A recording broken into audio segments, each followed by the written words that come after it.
Ayer, que fue el primer día, pues fue bastante bien, fue mejor que el primer día del año pasado, y este año, pues bueno, hoy estamos viendo que la gente ha respondido muy bien.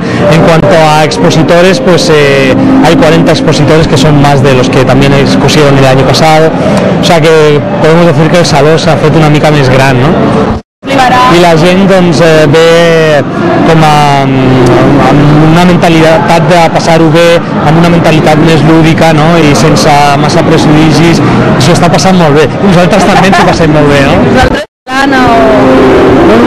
Aquí expectatives o no, o què? Aquí a Catalunya, sense entrar en cap mena de històries polítiques, perquè no és el nostre objectiu, sí que hem vist que la gent pot gaudir de pel·lícules de cinema en castellà i cinema en català, de música en castellà i en català, televisió en castellà i en català, però cinema per adults tenim en castellà però no tenim en català. Llavors, doncs, si és per enriquir, doncs és benvingut, no? Sì. Un saluto a tutti quanti cicciolini. Viva Staller, vi amo. Ciao!